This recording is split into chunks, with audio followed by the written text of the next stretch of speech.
Pagi. Dia tumbuhnya itu ke bawah. Udah pulang.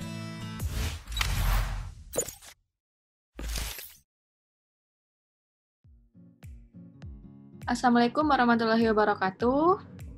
Halo, apa kabar teman-teman semua? Bertemu lagi dengan kita di pembelajaran struktur data dan algoritma bersama saya Dian Anggraini. Dan saya Hendriana. Tetap semangat pagi. Pagi. Pada pertemuan kali ini kita akan melanjutkan tentang pembahasan tree. Pada video sebelumnya kita sudah membahas teori mengenai tree. Dan di video ini kita akan membahas bagaimana mengimplementasikan tree dalam bahasa pemrograman C++. Oke, let's code. Baik, pada video sebelumnya kita sudah membahas mengenai fundamental dari struktur data tree. Kita sudah tahu bahwa struktur data tree ialah struktur data dengan jenis majemuk hierarki. Berbeda halnya dengan struktur data yang sudah kita pelajari, yaitu ada yang namanya list, stack, dan queue, yang merupakan struktur data linear. Dan dia memiliki konsepnya itu ada yang namanya pivot, berbeda halnya dengan tree. Kalau yang tree ini kita mempunyai struktur data yang berbentuk seperti pohon terbalik, dan dia tumbuhnya itu ke bawah, seperti ini. Ini contoh dari struktur data tree. Di video sebelumnya, bahwa pada tree itu terdapat prototype. Nah, yang pertama itu ada yang namanya root, kemudian kita sudah tahu ada juga yang namanya anak atau child-nya, terus kemudian ada juga yang namanya leaf. Nah, pada implementasi contoh ini kita akan sambil review, kita akan coba menulis yang mana sih yang namanya root itu. Itu ada yang namanya root. Root itu kita tunjukkan pada node kedua. Ini namanya root. Kemudian ada yang namanya juga sebagai anak atau child-nya.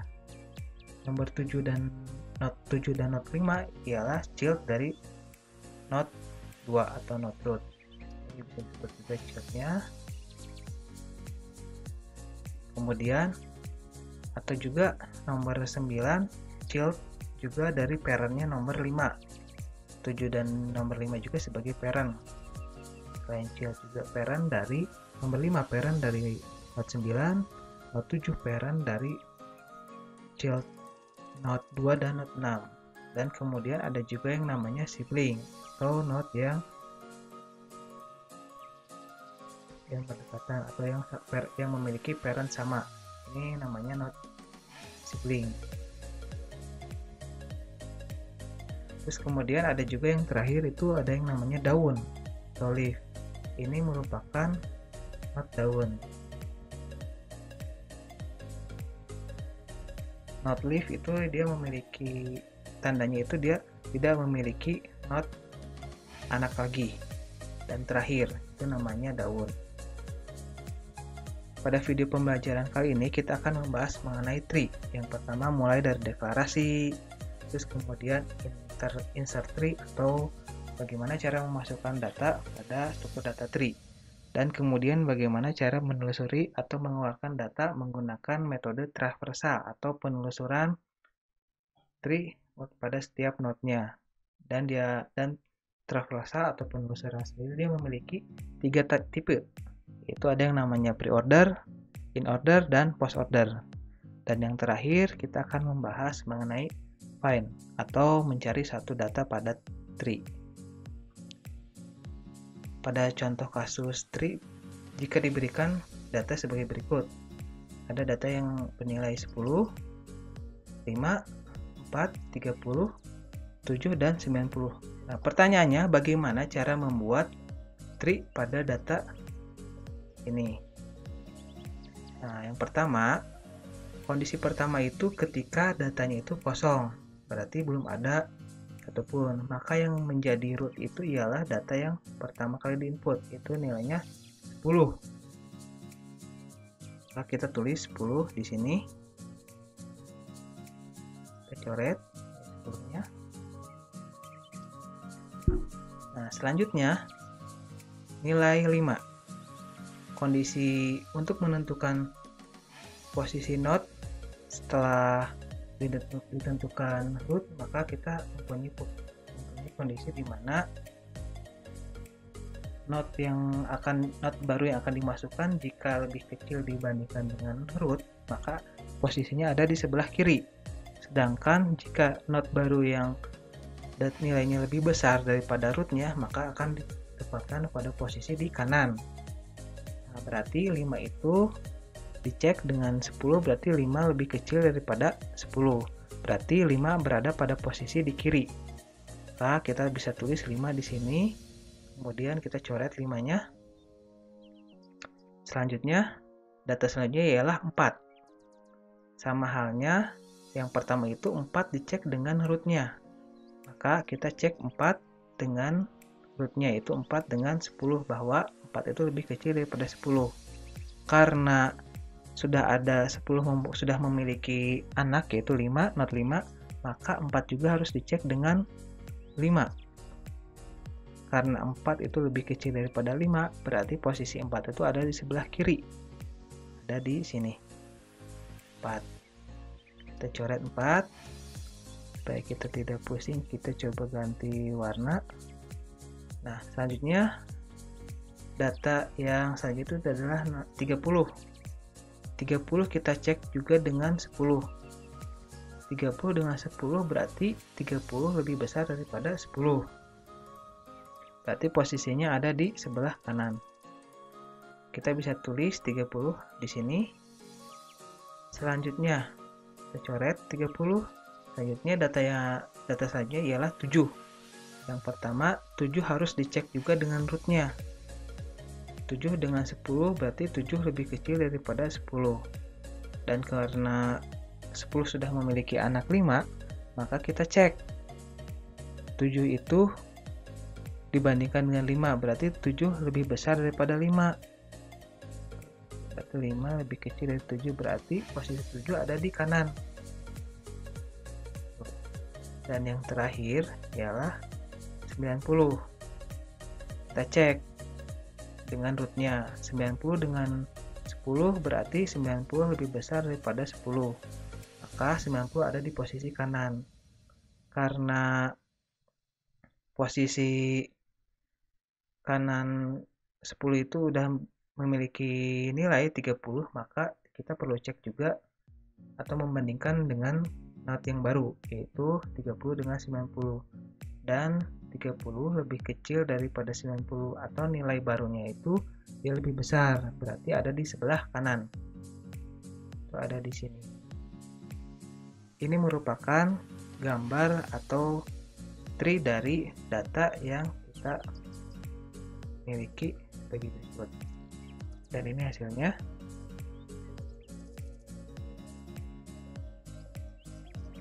Pada pemrograman C++, langkah yang pertama ialah mendeklarasikan tree yang akan kita buat. Dan yang perlu kita ketahui, untuk pendeklarasian yang pertama kita harus mendeklarasikan bahwa pohonnya itu bernilai 0 atau kosong, karena posisi awal itu pasti kosong.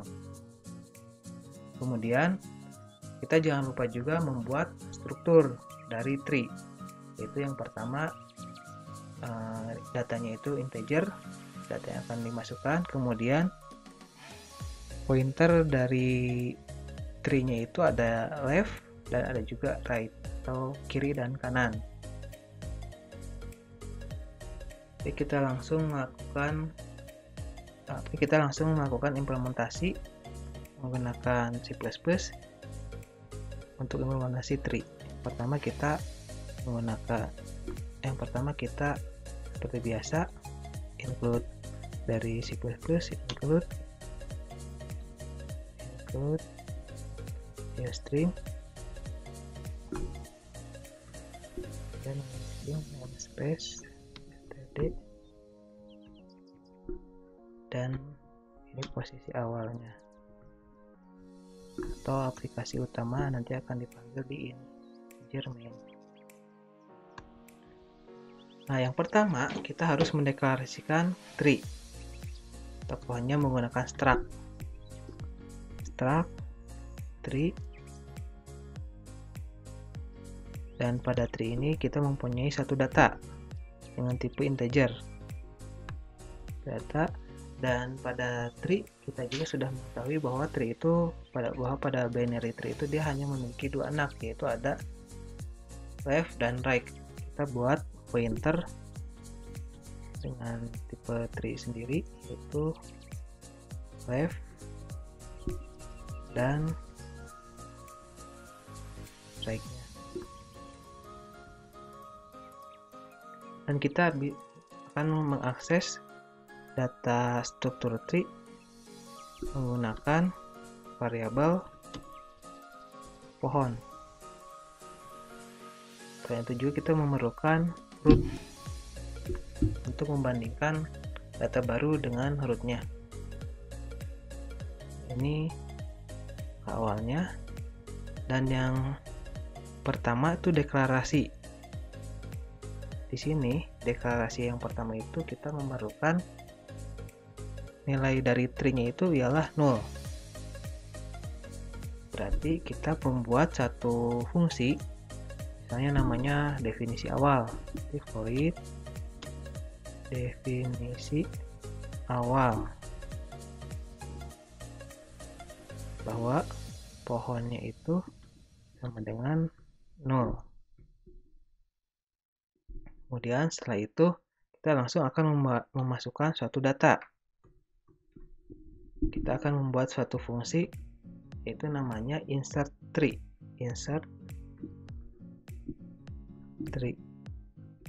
Kita akan mengirimkan suatu data dari fungsi utama main, yaitu posisi pohon atau alamat dari lokasi memorinya beserta dengan nilai. Berarti kita perlu menggunakan pointer alamat dari pohonnya. Kita menggunakan tree, kemudian kita mengecek dengan rootnya, lalu kemudian nilainya, pastinya nilai. Nah, ini kondisi awal. Nah, setelah itu kita harus, ketika data yang akan kita masukkan, berarti kita cek apakah datanya sudah ada atau belum. Jadi yang pertama, nah jika datanya belum ada, berarti nanti data yang baru itu akan menjadi root. Berarti kita perlu data penampung, yaitu namanya kita namakan new node tree. Lalu kita buat namanya new node itu tipenya itu tree.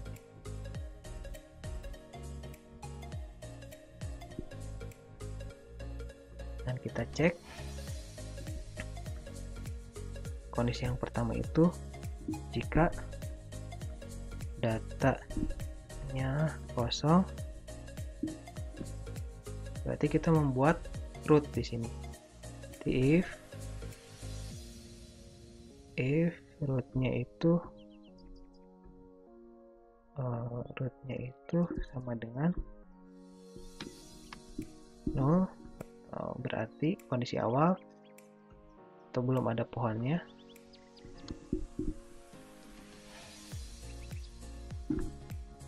Maka nilai input yang pertama itu menjadi root. Berarti kalau misalnya kita mengirim satu nilai yang pertama tadi misalnya 10, maka 10 tadi menjadi nilai rootnya. Bagaimana cara deklarasinya? Berarti kita 10 tadi dimasukkan ke dalam new node. Kemudian new node tadi atau node baru tersebut kita beri nilai 10 datanya. Maka posisi di kiri dan posisi di kanannya kan pasti kosong karena baru ada rootnya 1.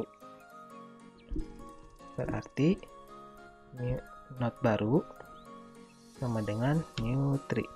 Ini untuk membuat satu nilai dinamis. New node,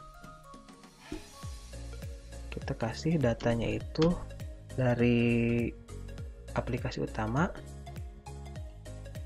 sama dengan nilai, dan kita set posisi new node baru posisi kiri itu sama dengan posisi kanan, karena masih kosong, karena datanya masih ada nilai, karena datanya masih bernilai 1 buah not, itu not root. Itu bakal nilainya 0.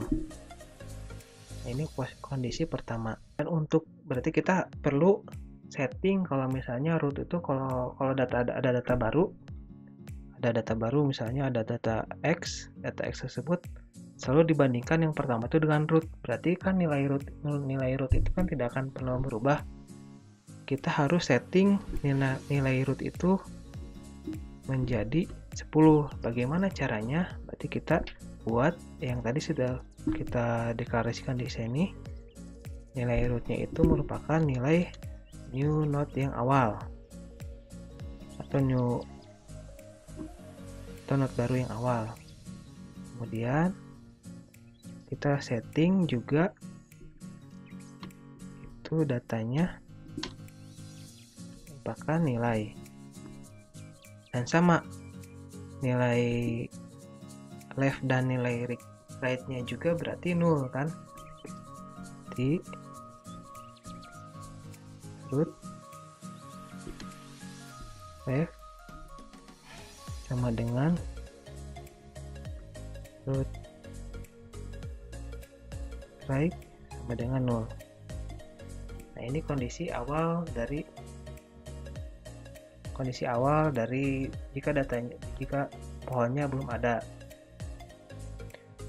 Kalau misalnya untuk mengecek, kita coba tambahkan pesan, misalnya code misalnya data sudah ditambah. Nah, seperti biasa kalau misalnya kita melakukan pemrograman, kita coba step by step dulu aja. Nah, langkah pertama kita jangan lupa deklarasikan kalau misalnya pohonnya itu kosong dengan memanggil fungsi deklarasi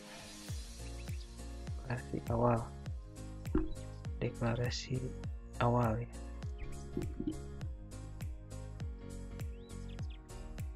Kemudian kita panggil fungsinya insert tree. Karena deklarasi awalnya tadi kan pohonnya itu sama dengan 0, berarti di sini kita memanggil atau memposisikan alamat pohon. Maka pakai dan kan ya. Pohon, 10. Pohonnya kecil P-nya. Kita coba cek.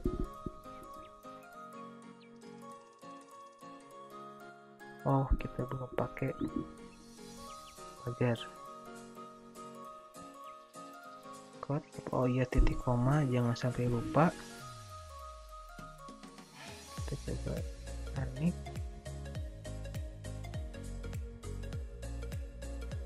Deklarasi awal was not deklarasi in this scope.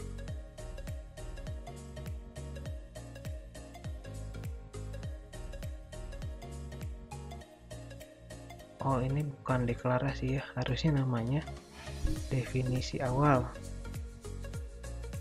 Ini kita coba ini. Data sudah ditambah, supaya biar kita tahu data yang ditambah itu nilainya berapa. Berarti kan kita di sini menggunakan data yang baru itu yang udah ditambah, berarti kan nilainya itu data. Kalau root pasti datanya sama atau datanya konsisten. Kalau misalnya nilai yang pertama 10, pasti dia rootnya pasti 10 terus. Coba ini 10 data sudah ditambah. Kalau kita coba lagi masukkan datanya, misalnya 50, ternyata data yang memiliki nilai 50 itu tidak muncul pada aplikasi setelah dirunning. Hal ini kenapa terjadi demikian? Karena kondisi pertama itu kondisi di mana nilai rootnya itu 0, artinya belum ada. Dan karena nilai 10 merupakan nilai rootnya, berarti kondisi yang kedua ataupun misalnya ketika datanya ditambah menjadi memiliki nilai 50, maka tidak memenuhi kondisi root sama dengan 0. Oleh karena itu kita akan membuat suatu fungsi kondisi di mana ketika menambahkan data baru, maka akan melakukan pengecekan. Jika data yang baru itu lebih kecil daripada rootnya, maka akan disimpan di posisi sebelah kiri root. Sedangkan kalau misalnya data yang baru itu diinputkan akan lebih besar daripada root, maka posisi data baru tersebut akan disimpan di sebelah kanan rootnya. Kita akan mencoba membuat fungsi tersebut. Seperti di sini kondisinya itu if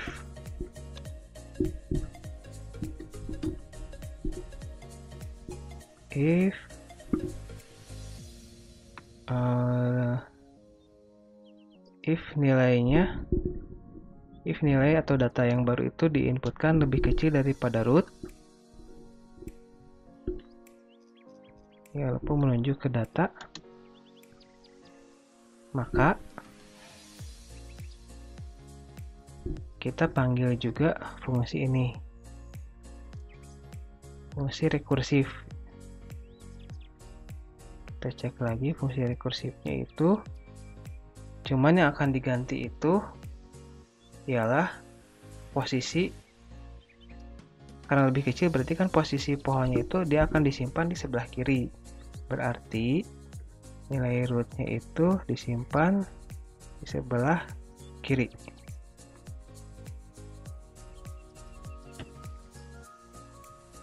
Kita coba running. Ternyata ada errornya di mana? Kita coba lihat. Oh, ternyata ini nggak usah pakai integer karena udah langsung masuk ke nilai dari input ya. Coba kita cek. Cannot convert. Oh iya, karena di sini pointer ini masih bernilai pointer, kita harus posisi ini tuh dia harus berupa alamat. Jangan lupa menambahkan dan. Coba cek. Nah, kita coba tampilkan notifikasi pesan bahwa data sudah ditambah di kiri, biar lebih jelas di kiri atau di kanannya ya. Coba kita masuk. Oh, kena 50 karena dia nggak akan masuk ya, karena lebih besar. Coba kita masukin data yang lebih kecil, coba 8. Nah, ini 8 data sudah ditambah. Kalau misalnya datanya, oh ini kita pakai pembatas aja ya, biar supaya kelihatan jelas.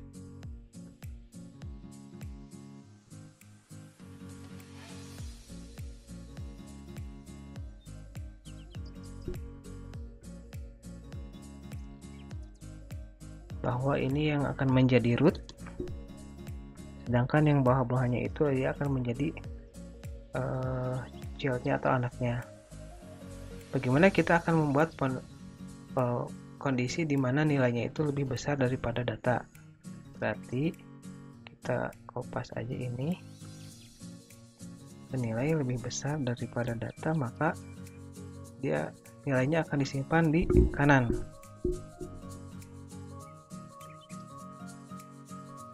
Kemudian data sudah ditambah di kanan. Coba running. Jangan lupa ininya tambah kanan, berarti di atas 10 itu coba 15. Nah, ini berhasil bahwa datanya sudah ditambahkan di kanan. Cuman ini kenapa jadi 10? Kita coba cek kenapa jadi 10.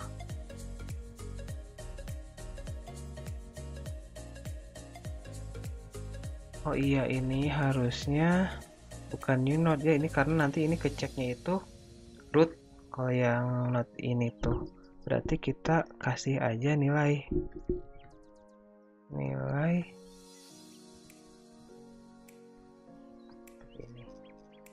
Coba cek. Nah, ini kan tadi kita sudah menginputkan 8 dan 15. Ini kita kalau bisa jangan khawatir karena ini ada 8 data sudah ditambahkan, 15 data sudah ditambahkan, kan harusnya kita mengacu pada pointer yang kedua ya.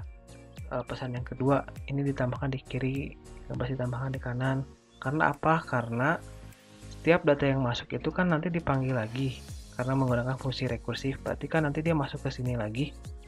Ketika dia masuk ke sini, berarti kan dia masuk lagi ke data sudah ditambahkan karena node-nya baru.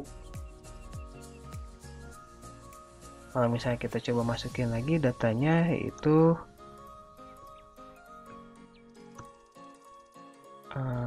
yang lebih kecil dari 10, misalnya 5,